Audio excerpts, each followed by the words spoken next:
Une pétale de rose sur du bitume, l'image est forte, c'est comme ça qu'Ariana Grande se décrit, et c'est cette description précisément qui a fait bondir de peur le monde entier à la sortie de son dernier clip Pétale. Parce que les images sont, il faut l'avouer, en tout respect pour son corps, terrifiantes. Elles font peur quand on voit ce corps amaigri, asséché, et qui en fait est promu par son label, parce que c'est un clip officiel, et vous pouvez aller voir sur la vidéo YouTube, tous les internautes, tous les commentaires ne parlent que de ça. Les internautes ne parlent pas de la chanson, ils ne parlent pas du visuel, ils parlent juste de leur inquiétude. Ils scrutent du coup chaque aspect de son corps pour lui dire, franchement, il y a quelque chose qui cloche, tu parais de plus en plus maigre, on espère que tu vas bien, prends soin de toi, prends le temps qu'il te faut. Et le parallèle, c'est que dans le même temps qu'ils lui disent ça, les images du clip tournent, ces images d'une femme qui continue de se battre et de raconter ce qu'elle a envie de raconter, parce que Ariana Grande raconte quelque chose dans cette chanson. Elle raconte que, en fait, je suis une pétale de fleurs sur le bitume. Et d'ailleurs, encore une fois, l'image est forte. La pétale qui tombe d'une fleur, c'est lorsque la fleur fane. Donc déjà, il y a quelque chose qui se casse, qui s'éloigne, mais encore plus elle tombe sur le bitume. Le bitume, c'est quelque chose de dur, de violent, qui dans son esprit, dans son clip, est décrit comme l'industrie musicale. D'ailleurs, dans le clip, on voit ces hommes qui sont horribles avec elle, qui lui demandent de changer. Et ça fait d'ailleurs référence à notre premier volume sur sa carrière, parce qu'à chaque fois, il faut qu'elle change, à chaque fois, elle n'est jamais assez bien. Et donc, de fait, elle met en exergue ce mal-être qu'elle a avec l'industrie musicale, où à chaque fois, ce sont des hommes qui se permettent de juger son corps, juger son apparence, et à la fin d'ailleurs, elle décide de les zigouiller. Elle les tue dans ce clip, et le texte de la chanson a d'ailleurs une critique assez violente de l'industrie musicale, où elle dit « La pétale de rose, tant qu'elle continue de faire tout correctement, le chagrin ne la mordra pas ici. Il la mordra au paradis. C'est un amalgame tellement commode. Tant que le disque continue de tourner, tant qu'elle reçoit une ovation chaque soir, le chagrin ne la mordra pas ici. Ici, c'est le paradis. » Inception, dans la chanson, elle met en exergue l'histoire d'une femme dans une industrie maltraitante qui, tant que tu produis de l'argent, en fait, s'en fout de ton état de santé, on s'en fout, on te dit le chagrin, on t'en tape. Donc de fait, ça légitime en vérité l'inquiétude des gens qui la voient et qui se disent peut-être que sur son physique un peu amaigri, il pourrait y avoir quelque chose qui se cache. Sauf que dans le même temps, elle dit ceci n'est pas un appel à l'aide. Mais le problème quand elle dit que ceci n'est pas un appel à l'aide, c'est que ça ne masque pas les images. Et les images sont tellement effrayantes, terrifiantes, le corps a l'air tellement amaigri, que l'esprit va encore plus loin et les gens se demandent « et si c'est un adieu ?»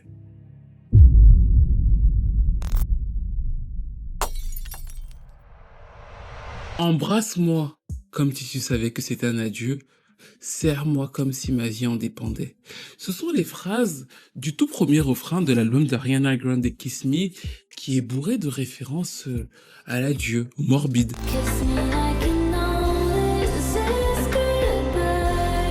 Et qui, encore une fois, à chaque étape du disque, transmet ce parallèle entre la pétale de rose. Et vraiment, c'est important que dans cette chronique, on voit comment elle se voit.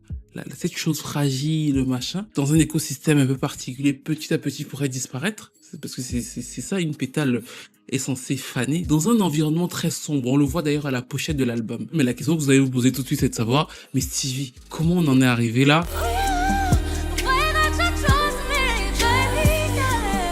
Après quasiment 10 ans de succès en dents de scie sur ses choix personnels, parfois imposés par les maisons de disques, comme on l'a vu dans la première vidéo, Ariana Grande sort Position en 2020. C'est un disque qui intervient à un moment de sa vie particulier parce qu'elle se marie. Elle décide donc pour la première fois véritablement de reprendre la rêne de sa carrière, parce que c'est l'album qu'elle a toujours voulu faire depuis le début. Elle était venue là pour faire son album de R&B, comme on l'a vu. On l'a amenée dans plusieurs domaines différents. On a essayé de faire d'elle la mini Mariah Carey, mais dans Position, elle se retrouve beaucoup plus musicalement, avec des titres comme le single, encore une fois, Position, la chanson Shut Up, elle fait venir Scott Storch. Et ce disque va malgré tout faire le pire des mariages de sa carrière à l'époque. Pourquoi? Parce qu'elle fait face à une résistance de son public de base. À savoir, ses fans vont longtemps dire que l'album est horrible, qu'il est totalement naze. Enfin, ils vont longtemps dénigrer cet album qui, musicalement et honnêtement, vraiment peut-être parmi ses meilleurs. En tout cas, il est plus abouti. On voit d'ailleurs que c'est un disque de maison. C'est-à-dire que on voit qu'elle commence, qu'elle va maintenant adopté comme méthode, qu'elle a pris plus de temps à se dire en fait j'écris comme ça, je pense comme ça. C'est un album beaucoup plus posé, moins que les autres qui étaient beaucoup plus à la recherche de hits par-ci par-là. Il est beaucoup plus mature dans l'idée de se dire j'écris mes chansons, je les pense comme ça et je vais dans un univers où ça me ressemble beaucoup plus, comme cette fameuse chanson Pauvre. Sauf que son public habitué à de la pop beaucoup plus acidulée rejette le disque. Et je pense que elle aussi, elle va bouder. C'est-à-dire que pendant un certain temps, on va beaucoup moins la voir dans les médias. Je crois qu'elle se marie en 2021. Le mariage est discret, mais manque de bol pour elle. En fait, les photos paraissent dans les médias, donc tout le monde a des choses à dire sur son mariage. Et justement, quand une personne vous dit qui elle est, retenez-le. C'est-à-dire que surtout vous qui aimez aller en relation, enfin nous qui aimons aller en relation là, quand on nous dit voilà, il faut retenir, c'est ce que ma mère m'a dit, que au début quand on te dit quelque chose, retiens. Donc Ariana Grande vous a dit qu'elle se voit comme une pétale sur du bitume. Retenez cette image parce que ça veut dire quoi? Ça veut dire que elle se voit extrêmement fragile face à un milieu extrêmement agressif. Donc quand elle se marie et que c'est un mariage privé et que les photos font débat et qu'elle était encore sur Twitter, elle le vit très mal. Elle le vit peut-être encore plus mal que les autres célébrités parce que ça la touche peut-être plus profondément. Et justement, dans cette période où elle va moins dans les studios d'enregistrement pour enregistrer un nouvel album, elle prend les rênes de sa carrière et qu'est-ce qu'elle fait? Elle réalise l'un de ses rêves d'enfant. Pour ceux qui ont vu la première vidéo, oui, elle retourne à Broadway parce que oui, c'est une enfant de Broadway. Elle commence dans les comédies musicales et elle a toujours rêvé de jouer le rôle de Glinda. Donc là, quand elle reprend les rênes de sa carrière depuis 2020, elle y retourne, elle passe l'audition et elle est acceptée. Et c'est à partir de là d'ailleurs qu'on commence à voir une perte de poids chez elle. En tout cas, ce qui me frappe dans l'ère Wicked au tout début, c'est moins la perte de poids que la manière dont elle va progressivement se transformer en Glinda. Très rapidement, c'est-à-dire que rien que dans les vidéos de répétition, elle va avoir ce truc d'être totalement immergée dans le personnage, c'est-à-dire qu'elle joue le truc de bout en bout, rien que dans les répétitions, elle se tait en blanc, elle est hyper studieuse, elle est à Londres, et qu'est-ce qui se passe? Sa vie privée en pâtit parce que son mariage semble se disloquer, il s'éloigne, et dans cette comédie musicale, elle rencontre un acteur et chanteur qui s'appelle Ethan Slater, qui joue aussi dans la comédie musicale Wicked. Il joue le rôle de Bob, je crois. Et donc les deux passent beaucoup de temps ensemble, ils travaillent ensemble et c'est comme ça qu'ils commencent à avoir une relation affective, ils se rapprochent. Et voilà, les lovely, ils tombent amoureux, ils se disent que ils vont chanter du Boyz II Men ensemble. Mais oui, il y a un intrus. L'intrus, c'est le mari qui se semble un peu exclu. Donc, qu'est-ce qu'on va avoir? On va avoir l'annonce d'Ariana Grande qui divorce et très rapidement après, l'annonce d'Ariana Grande qui est en relation avec Ethan Slater. Et là, on pourrait vous dire, bon, c'est sa vie privée, elle profite, et bon, si Ethan c'est le bon pour elle, pourquoi pas? Et le problème, c'est que à la base, effectivement, c'est un débat privé jusqu'en 2023, quand en quelques jours, simplement, les gens apprennent à la fois qu'elle s'est séparée de son mari et à la fois qu'elle est en couple avec Ethan.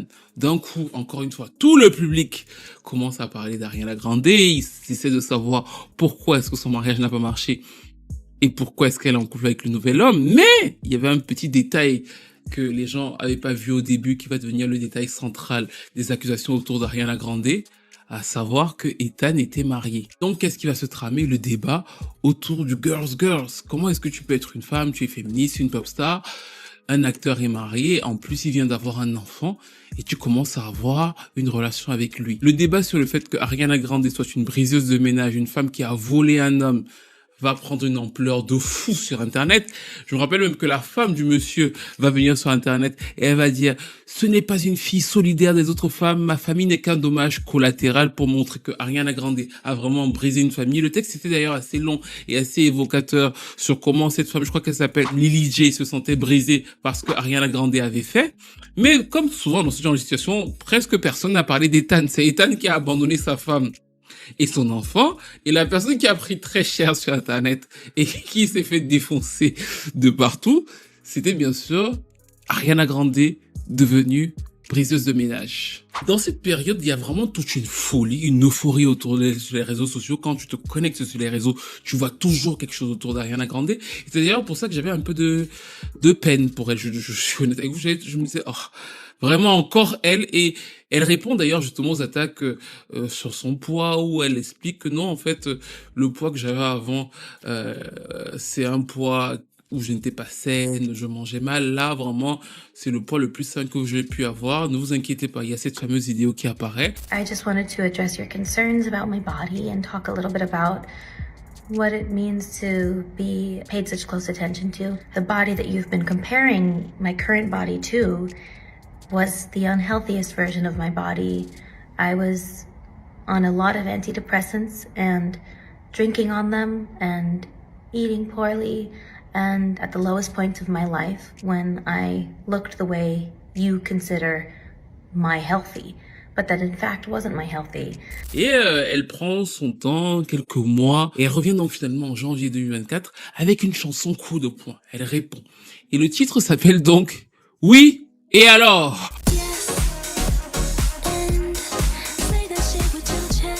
Maintenant, je n'ai plus envie de me soucier de ce que vous pensez. Allez avancer comme ça, traverser le feu. Assumez pleinement ce que vous dites. Soyez votre propre meilleur ami. Pourquoi vous vous souciez autant de savoir avec qui je couche? Ma parole est sacrée. Je parle uniquement de ce dont j'ai envie. Et donc, en fait, ce qu'elle fait, c'est qu'elle répond pour la première fois de sa carrière aux critiques et notamment aux fans, en fait, au public, en leur disant « Je ne vous dois rien, en fait. Je vis ma vie. » C'est un titre de House. C'était d'ailleurs assez surprenant qu'elle prenne cette direction-là sur le premier single. Parce que vous allez comprendre qu'il a pas grand chose à voir avec l'album. Sur le remix, elle va inviter son idole, Mariah Carey.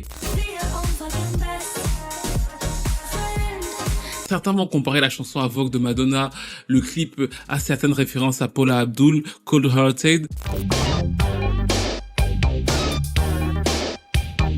Mais ce qui est intéressant, c'est que le démarrage, comme c'est son retour musical, va être exceptionnel. C'est-à-dire que tous les fans vont aller écouter. En plus, vraiment, ça fait longtemps qu'on l'a pas écouté. Et tout de suite après, il va quand même y avoir une chute. Le grand public ne va vraiment jamais totalement adhérer à cette chanson-là. Peut-être de base, parce que c'est pas vraiment sur le domaine dans lequel on attendait de la house en 2024. C'est pas forcément ce qui était le plus radiophonique pour elle, mais aussi je pense que une grande partie de ses fans peut-être n'avaient pas envie de se faire gronder sur une chanson parce qu'elle revient aussi sur les fameuses accusations autour de son poids. Quand elle dit dans la chanson « Ne commentez pas sur mon poids, ne parlez pas dessus ». Mais là où tout redevient intéressant, c'est le concept même d'Eternal Sunshine, sur lequel Ariana Grande elle-même prend la peine de tout écrire. Et l'album, en fait, fait référence à un film qui s'appelle Eternal Sunshine of Spotless Mind. Et en gros, ce sont deux amoureux qui se séparent et qui, en fait, décident de supprimer, leur but dans tout le film, c'est de supprimer tous les souvenirs de leur ancienne relation. Vraiment, le but de ces ans se dit, on supprime tout, vraiment horrible, vraiment. Quelle erreur! Je te dis, mon Dieu, comment je n'ai pas pu faire pouvoir? Donc, du coup, tu veux tout supprimer. Sauf que le fait de dire que tu vas tout supprimer, la douleur, les disputes et tout ça, en vérité, ce que tu vas supprimer, si tu t'en rends compte, ouais, c'est une partie de toi.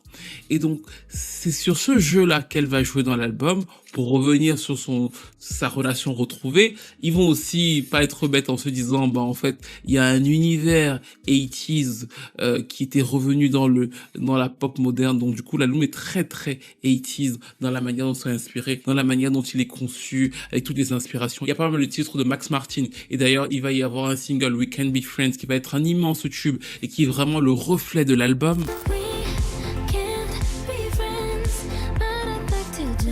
Et le clip, en fait, est le reflet du film. Le clip de We Can Be Friends fait référence directement au film. C'est-à-dire qu'elle va dans une clinique pour pouvoir faire effacer tous les souvenirs de sa précédente relation.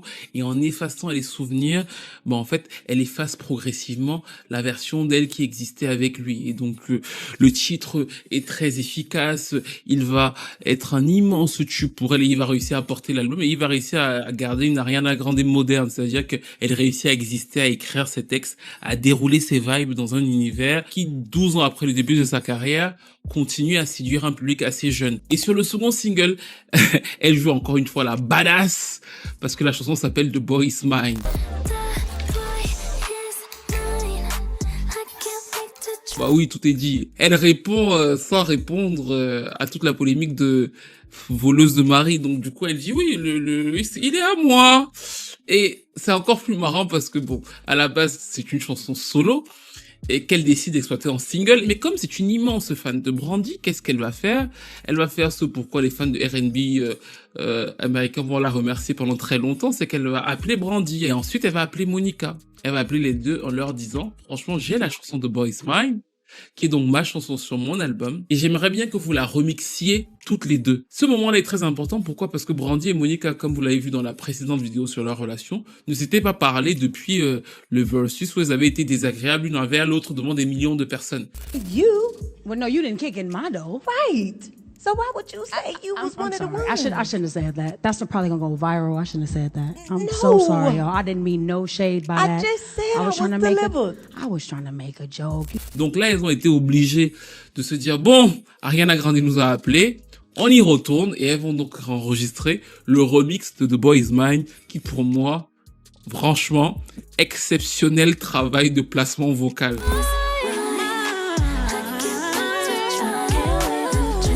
Alors là, en fait, ce que j'aime beaucoup dans les harmonies, c'est quand j'arrive à distinguer chacune des couleurs et qu'à un moment, alors que vous avez des voix super différentes, je n'arrive plus à distinguer. Et elles réussissent à 3 moments dans la chanson à faire ça. C'est-à-dire que des moments où tu te dis, wow, qui chante? Incroyable. C'est fou parce que j'aime pas spécialement le titre en lui-même de Boy Is Mine. Donc le remix, j'ai essayé à des milliers de reprises, je suis jamais vraiment rentré dedans. Mais alors, je trouve que vocalement, c'est une espèce d'exercice incroyable de vraiment, je suis une boss vocale, toi aussi, je suis une boss vocale, et je suis une couturière vocale. Je crois qu'à un moment donné, Brandy pose, et après, Ariana Grande vient en background. Enfin, c'est une espèce de truc de que on sait chanter, quoi. Voilà. Petite précision.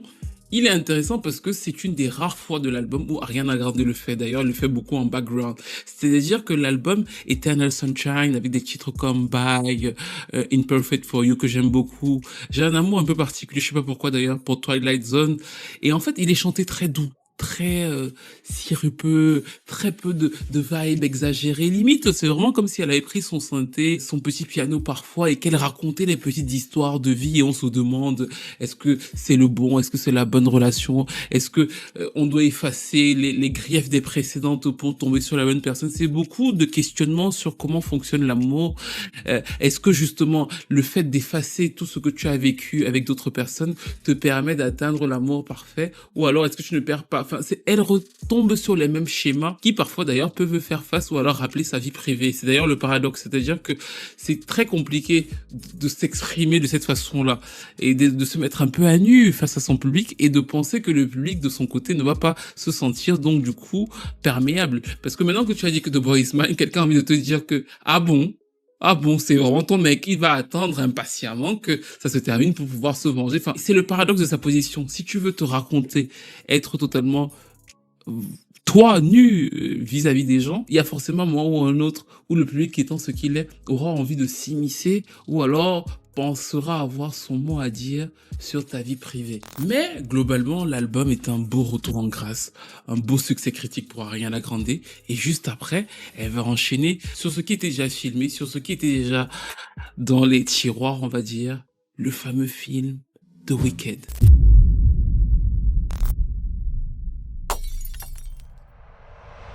Il faut comprendre qu'à la base, Wicked est une des comédies musicales les plus lucratives de Broadway depuis au moins 20 ans. Parce que la comédie musicale est lancée en 2003. Yes! Et c'est un spectacle qui a cartonné, qui a rapporté déjà plusieurs milliards de dollars et dont les personnages principaux, l'histoire et les chansons étaient déjà très connu du grand public américain. L'univers est très fidèle au Magicien d'Oz et il y avait donc une vraie attente autour de cette adaptation de la part du public américain. Et en plus donc, ce qui était aussi génial et qu'on a pu voir, c'est que Universal y a cru. Universal a sorti un matraquage de promo qui était donc exceptionnel et qui a très bien joué sur un plan, c'est que au début Wicked c'était le truc de Broadway, c'est devenu un phénomène culturel que nous tous avions envie de voir ou alors d'expérimenter. C'est-à-dire que même moi qui à la base je me disais bon vas-y les trucs de Broadway et tout, j'ai eu envie de voir tellement j'étais matraqué de produits dérivés, de pubs sur TikTok. Je me suis dit waouh, il y avait une sorte de truc phénomène culturel. Wicked c'est à voir et c'est justement dans la partie promo que Ariana Grande et Cynthia Erivo ont suscité énormément de polémiques autour du public sans le vouloir. Pourquoi? Parce que la première chose, c'est qu'il y avait une émotion, j'ai envie de dire, totalement incontrôlée. Il y a énormément de scènes qui vont devenir virales sur les réseaux sociaux, j'imagine que vous vous en souvenez.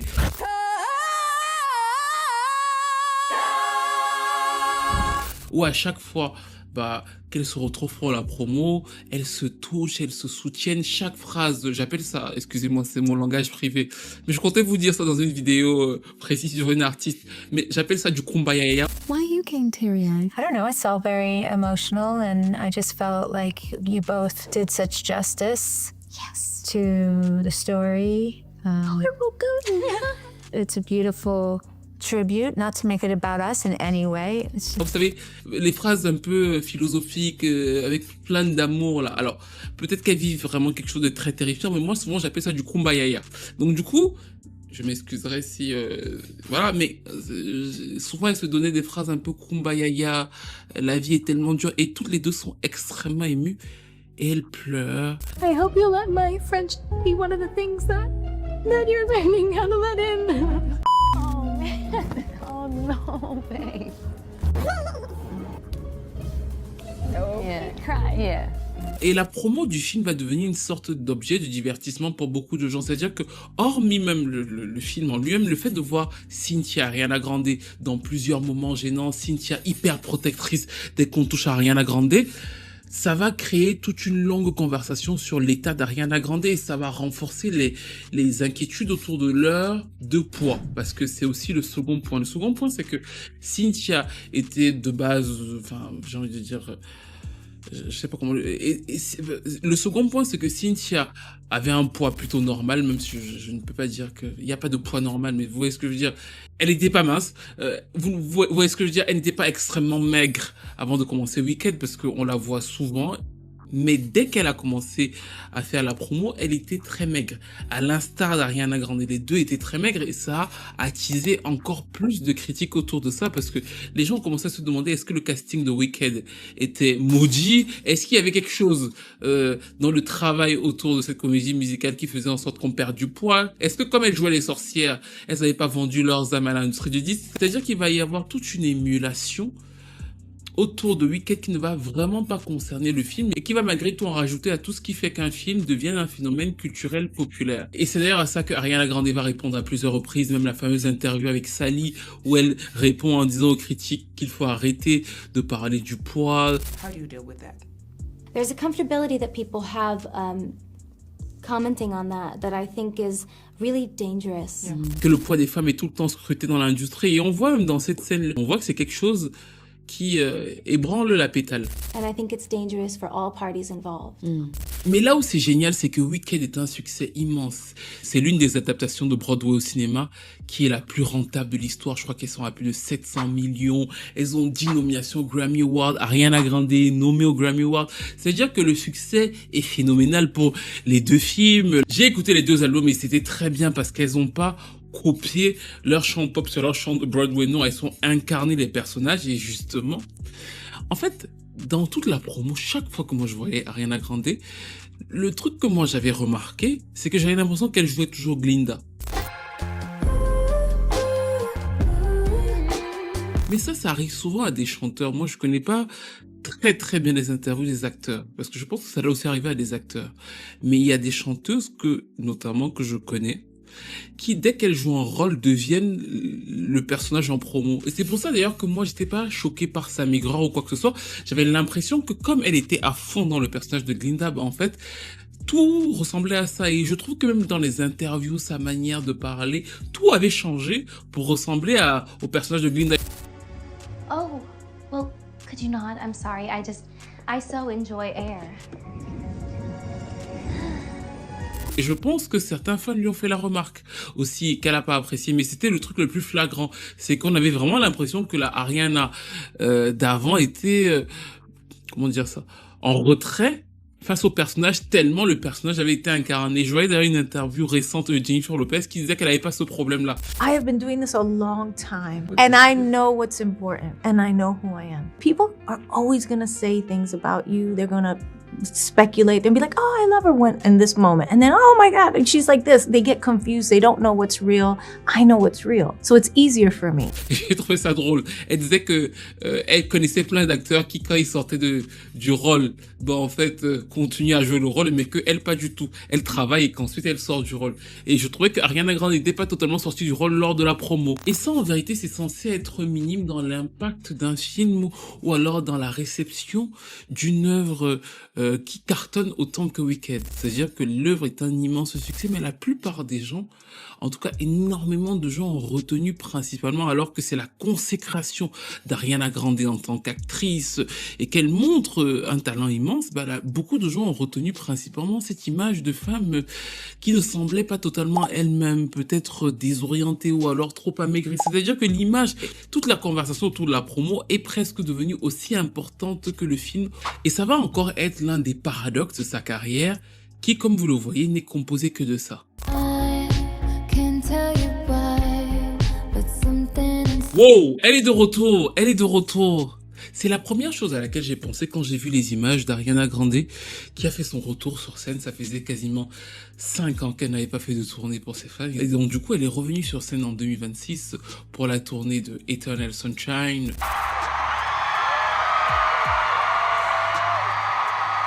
Qui parcourt plusieurs villes en Amérique et à Londres notamment. Donc la revoir sur scène avec ses cheveux noirs, sa ponytail, je me suis dit ah, Ariana Grande de retour. Enfin, je veux dire que l'esthétique de Glinda qui était là depuis quasiment 5 ans ou 4 ans ou 3 ans, mais en fait elle a disparu, elle était redevenue la pop star. Et j'ai trouvé ça cool de voir que vocalement sur scène elle était encore capable d'en envoyer. Et juste après, elle a expliqué que au début de l'année, elle s'était enfermée 3 mois avec un producteur et que vraiment 3 mois, pendant 3 mois, ils n'ont fait que travailler. Et ils ont travaillé pour cet album donc, qui s'appelle Pétale et qui a été lancé par la chanson I Hate That I Made You Love Me.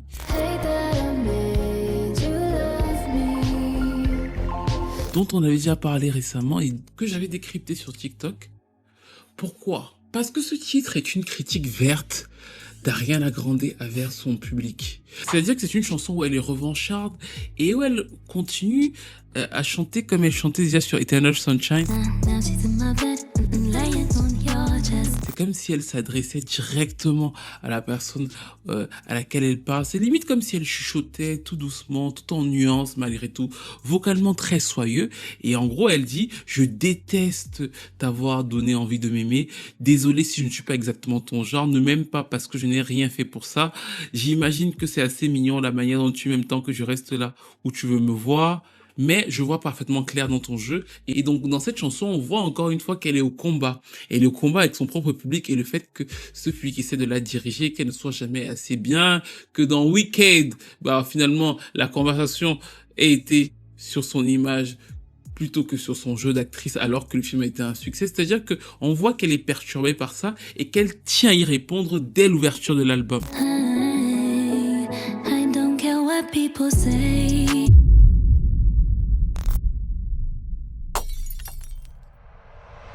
Là, vous auriez pu vous dire, et on aurait donc pu s'attendre à ce que l'album soit différent, que ce soit comme dans Eternal Sunshine, qu'elle envoie une petite pique au public sur le premier single, et que l'album puisse faire penser à autre chose, sauf que c'est précisément l'inverse.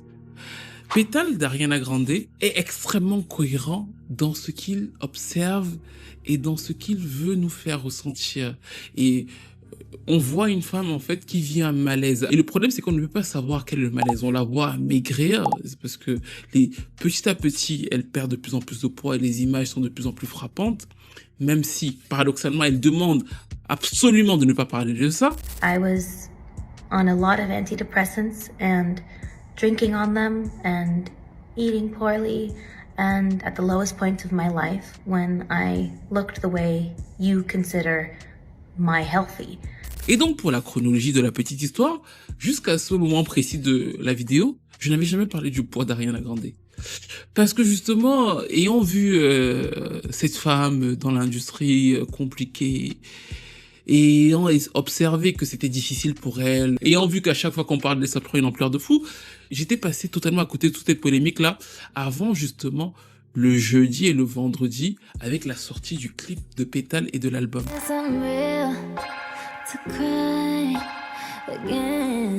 Parce que précisément, en regardant le clip de Pétale, j'ai été frappé. J'ai été frappé par sa maigreur, qui est pas une critique. Je ne dis pas que on doit pas être maigre. C'est pas une critique de son corps. J'ai été frappé parce que je me suis dit, qu'est-ce que je regarde? Et c'est important que je vous le dise comme ça, parce que en fait, je comprends ce qu'elle dit. Et je vous l'ai dit ce qu'elle dit. Dans Pétale, elle explique et elle vous montre une femme contrôlée par l'industrie, quoi qu'elle fasse. Et ça, c'est Ariana Grande, c'est le même combat qu'elle mène depuis des années.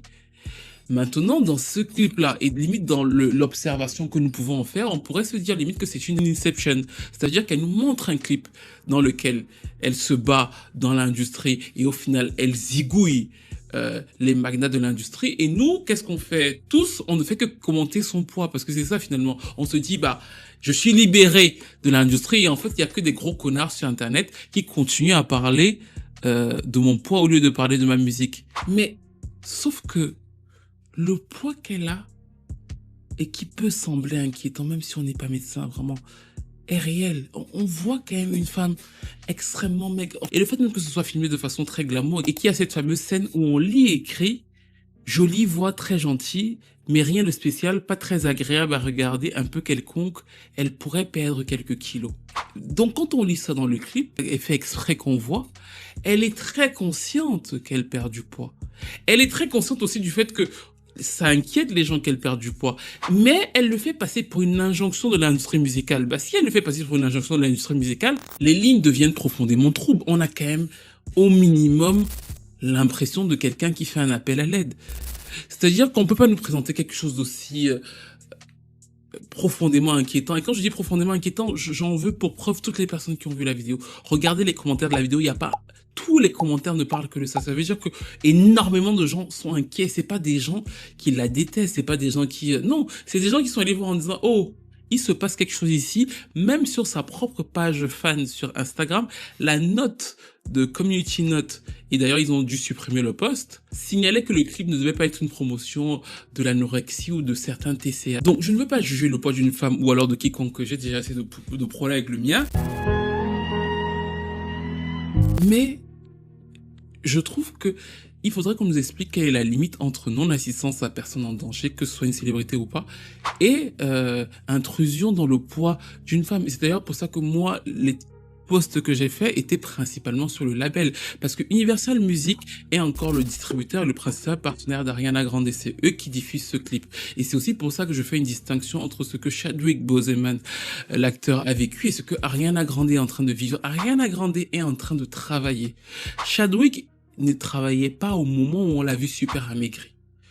Il n'était pas en train de faire la promo d'un film. Ariana Grande fait de la promo, en tout cas avant qu'il ne décide de faire un retrait, il y a quelques heures, ils font la promo d'un album. Ce clip a été décidé promouvant l'album d'Ariana Grande.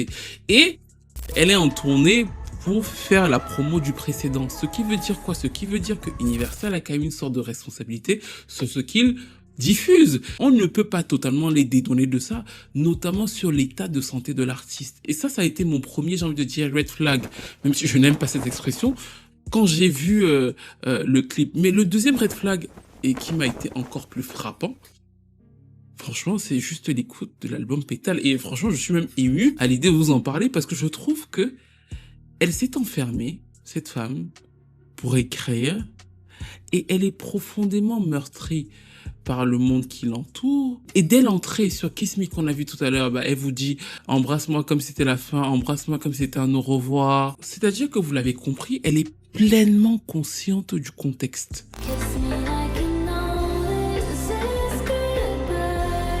Vu qu'elle réagit, elle est consciente de tout ce qui se passe, vu que c'est une pétale, chaque chose que vous faites l'atteint.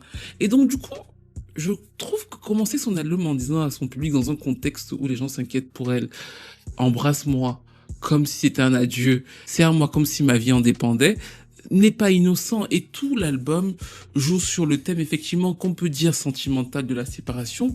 Mais dans Howell par exemple, elle dit « Je sais que c'est le début de la fin, je ne sais pas quoi dire, mes impasses se sont rassemblés autour de moi, déguisés en amis, simplement pour que je ne sois plus blessée. »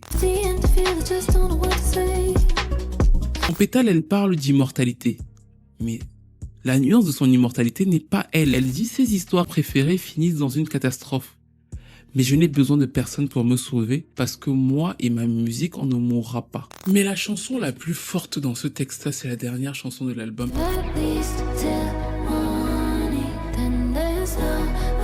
Comme l'album est obsédé par la fin, les souvenirs, le fait de disparaître ou alors de se séparer, c'est le thème principal. Le dernier titre m'a vraiment glacé le sang. Je vais essayer de vous le décrire parce que je sais pas... En tout cas, elle passe par quelque chose de difficile. Ça, c'est sûr et certain, elle passe par quelque chose de difficile. Parce que tout est écrit par elle, et c'est d'ailleurs à son crédit, parce qu'il y a très peu de pop stars qui écrivent toutes leurs chansons seules et tout. Et elle le fait depuis quasiment 2 albums, 3. Enfin, c'est vraiment brillant à son niveau. Et donc, elle dit « Je tiens dans la main quelque chose de très complexe depuis que j'ai 5 ans. La carrière. Les voix dans ma tête essaient de m'engloutir. Il n'y a nulle part où ailleurs où je préférerais être. » Et ensuite, elle décrit un état. Il n'y a plus de fuite possible. Respire profondément mon cœur. Au moins, on tiendra jusqu'au matin. Il y a une phrase qui m'a frappé. Elle dit « Dis-moi pourquoi je continue à grimper pour simplement atteindre le sol. » Et tout ça est lié à une phrase qui m'a fait encore plus froid dans le dos parce qu'elle le dit dès le début. Cette prophétie pourrait finir par se réaliser d'elle-même. Et juste après, elle essaie de relativiser en disant « C'est pas grave, je vais regarder le bon côté. Je me fiche de demain et je vais t'aimer maintenant. »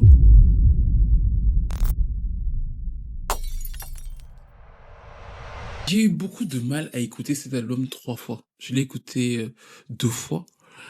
Et je trouvais que, en soi, il m'a semblé un peu moins recherché musicalement, un peu trop lisse au niveau des prods par rapport à Eternal Sunshine, mais il m'a semblé aussi surtout profondément perturbant, et il m'a fait comprendre aussi que les amateurs de musique, les fans d'artistes sont vraiment des personnes. La stan culture a totalement déshumanisé ce que c'est que être un fan d'artiste, parce que quand on va sur internet, les fans d'Ariana Grande sont vent debout en vous expliquant qu'elle va très bien et que les personnes qui parlent d'elle et de son état sont des haters, des personnes qui la détestent. Est-ce que c'est notre place de fan de commenter le corps de notre artiste préféré? Est-ce que c'est notre place en tant que fan de dire à notre artiste préféré qu'elle a des troubles du comportement? Ce n'est absolument pas notre rôle de commenter le physique des stars et des célébrités que l'on suit. Pourquoi? Parce que justement, eux, ils ont intégré que Ariana doit continuer à chanter, danser. J'ai même vu quelqu'un nous dire, elle n'aurait pas dû faire des clips pour la promo de l'album, elle aurait dû sortir l'album en écoute juste. Donc elle aurait dû continuer à... En fait, ils n'entendent pas ce qu'elle raconte. Ils comprennent déjà pas que elle a cette espèce de gros problème qu'elle ne fait que raconter et qui en fait est violent pour elle. Parce que si quelqu'un te répète que je traîne ce problème depuis que j'ai 5 ans, ça veut dire que pour elle, tout ce qu'elle fait là, le baby star, c'est un problème. C'est pas quelque chose qui est... C'est quelque chose qu'elle donne, mais qui la touche au plus profond d'elle, vu qu'elle se voit comme une petite pétale de rose dans un milieu de bitume. Et toutes ces transformations, à chaque fois, on a vu que à chaque fois elle accuse le bateau de Thésée, en fait à chaque fois ça la touche. Et bizarrement, les personnes qui étaient le plus à même de voir potentiellement un appel à l'aide ne sont pas les personnes qui voient un appel à l'aide. Alors vous allez me dire que oui, mais comme elle dit qu'il n'y a pas d'appel à l'aide. Mais moi, je ne dis pas, je ne suis pas médecin par rapport à l'état d'Ariana Grande, mais je pense, pour les personnes qui ont un peu suivi l'industrie musicale, que quand on a vu Michael Jackson, je ne lui souhaite rien, peut-être qu'elle va s'en sortir en temps sûr. Quand on a vu Whitney Houston, je pense que c'est légitime pour les gens de moins demander au label de ne pas faire travailler un artiste dans ces conditions-là. On n'est même pas en train de dire que elle ne devrait pas apparaître, que les gens malades, c'est pas ça. De ne pas demander à un artiste de travailler dans ces conditions-là, ou alors, s'ils le font, d'être conscient que ça va inquiéter les gens. Parce qu'on ne peut pas, si nous ne parlions pas de ce qu'on entend d'Ariana Grande, de cet état dépressif et tout ça, nous serions quoi, des intelligences artificielles? Et nous serions justement les personnes dont elle parle dans Pétale. Dans Pétale, elle ne fait que dire que l'industrie du disque fonctionne de telle façon que même si tu ne vas pas bien, tant que tu peux produire, bon, en fait, c'est le paradis. Enfin, à un moment donné, on peut pas avoir le soleil et la lune en même temps. En tout cas, moi, je lui souhaite d'aller mieux et j'espère vraiment qu'elle va s'en sortir.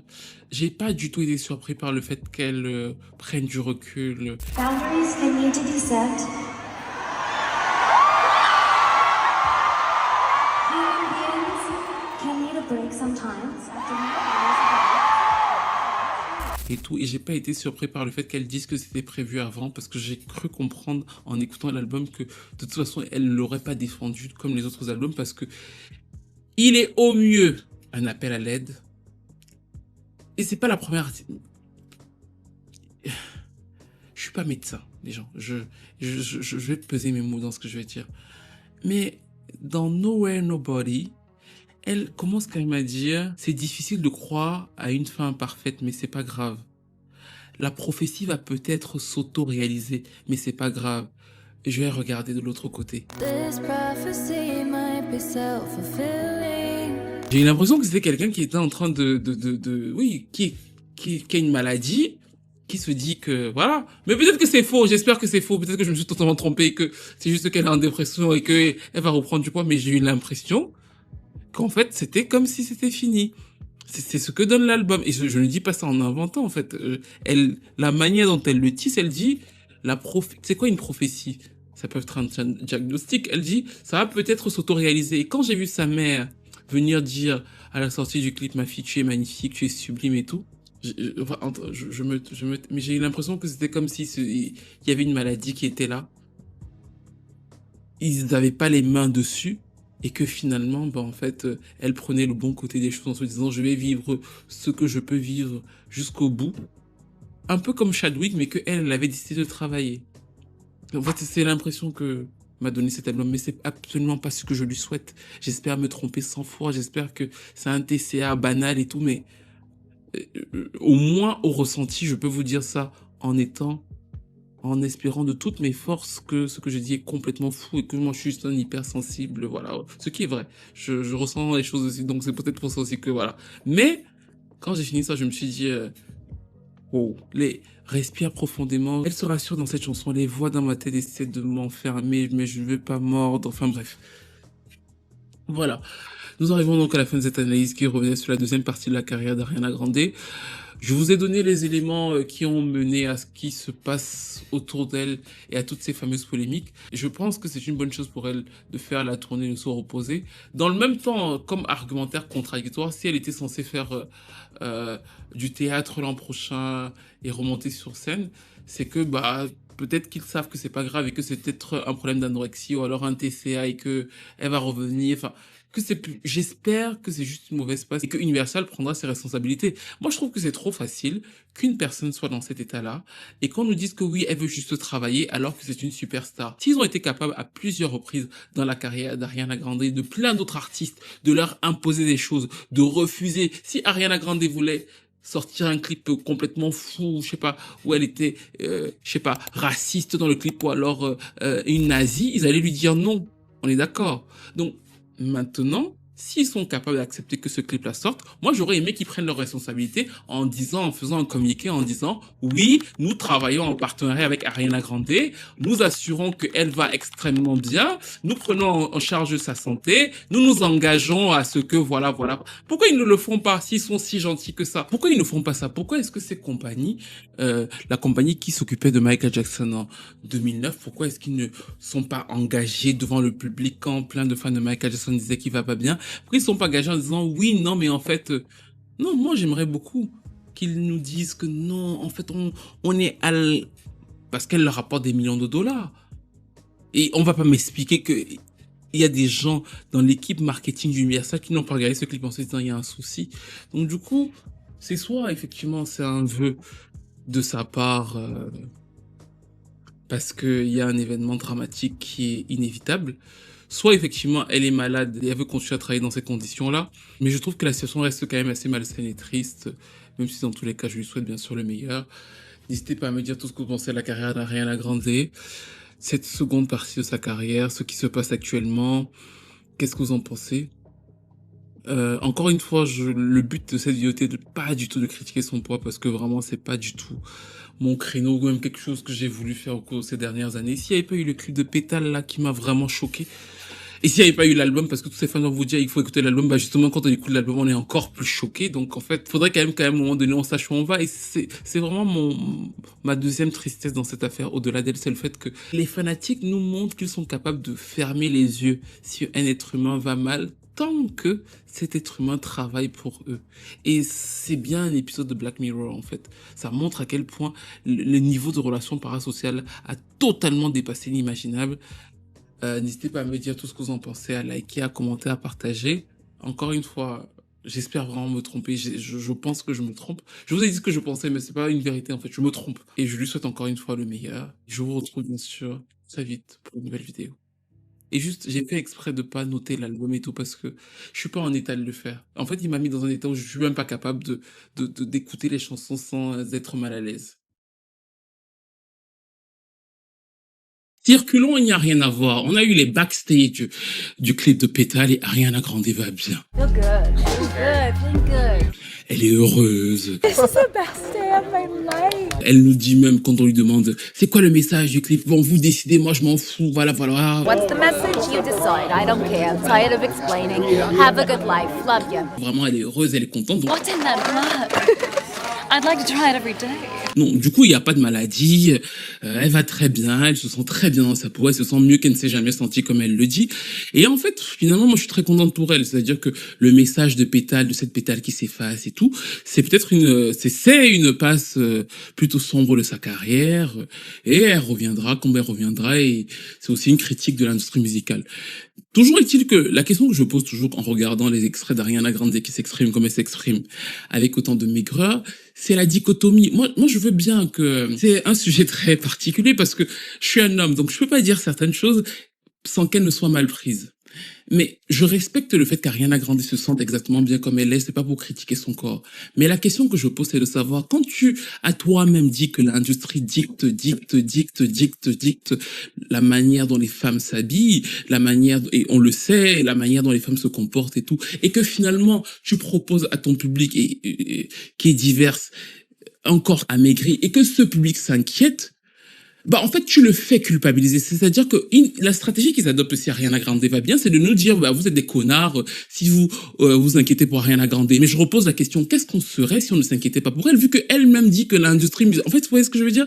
Si toi-même tu dis que tu peux être dans un truc qui est en danger et qu'on te voit sembler aller en danger et que les gens s'inquiètent, c'est plutôt normal. Tu devrais plutôt leur dire merci dans un sens, ils ne sont pas totalement déshumanisés. Dans la chanson Pétale, elle dit elle-même que tant que je sors des chansons, tant que je trime, tant que ça marche, bah en fait on s'en fout de mon état. Bah les gens t'ont offert justement le fait de se dire qu'on ne s'en fout pas de ton état et dans le même temps tu leur dis ouais vous êtes des connards, ne vous occupez plus de ma vie. Et c'est la partie que je ne comprends pas trop, c'est-à-dire que je comprends le fait qu'elle se dise à chaque fois qu'elle veut contrôler la narrative, c'est-à-dire que je décide, mais toi-même tu dis que c'est une industrie d'hommes, donc c'est forcé que les gens qui ont un minimum d'empathie te regardent en se disant est-ce que tout va bien?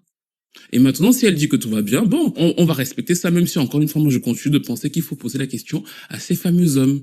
C'est-à-dire qu'au-delà d'Ariana Grande, moi, j'aimerais bien quand même que encore une fois, je répéterai, que le directeur d'Universal s'asseye et nous dise que non, vraiment, on gère Ariana, vous inquiétez pas, on voit ses médecins. Moi, j'aimerais bien. Pourquoi? Parce que du coup, là, je saurais qu'avec leur engagement écrit, ils vont se donner le maximum pour que elle survive ou alors qu'elle aille le mieux possible.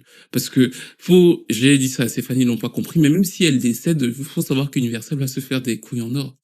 Donc en fait, eux, ils ne perdent rien. C'est pour ça que je trouve que cette situation est extrêmement délicate. Mais bon, bref, on va se contenter du fait qu'elle dise encore une fois qu'elle va bien et lui souhaiter encore une fois le meilleur. C'est d'ailleurs ce que je disais dans mon intervention sur TV5 Monde à ce sujet.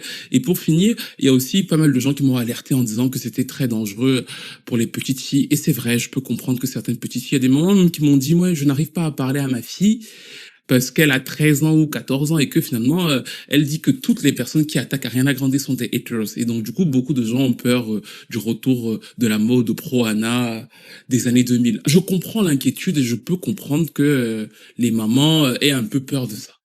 Mais je vais vous dire quelque chose qui est très violent, qui ne veut pas dire que je ne comprends pas. Ariana Grande n'est pas la maman ou la deuxième maman de vos enfants. Ça veut dire qu'il faut parler à vos enfants. Quand je le dis, c'est pas de façon brutale, mais c'est la vérité.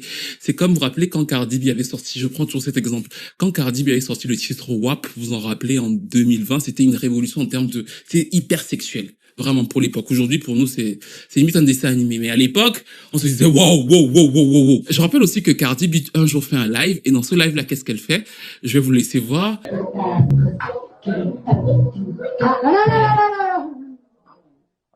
Elle a tout résumé. Quand ses fans ont commencé à dire que pourquoi tu bouges, elle a dit que ma fille ne va pas écouter ce que je chante. Ça veut dire quoi?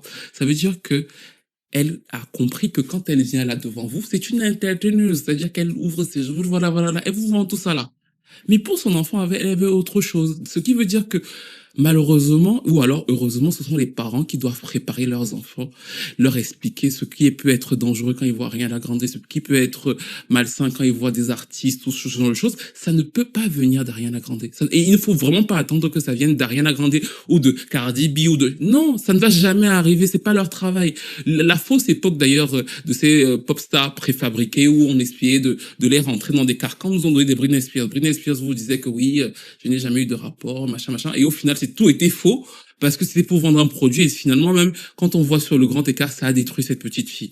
Donc ce que je veux dire c'est que je comprends ce que ça peut provoquer chez certains parents, chez certaines mamans, mais en fait le seul repère pour nous tous qui sommes sur internet, et internet est de plus en plus le Far West, je suis d'accord avec vous, bah en fait c'est de savoir parler à vos enfants et de les préparer à comprendre ou alors avoir du recul sur ce genre de contenu, ne pas se laisser totalement influencer parce que finalement sur internet aujourd'hui il y a tout en fait.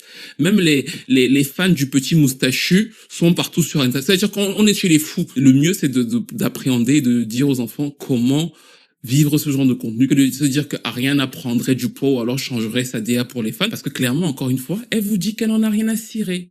Exactement comme Cardi B vous avez montré que elle est capable de chanter WAP, mais sa fille à elle n'écoutera pas WAP. Tout est dit. Voilà. Portez-vous bien.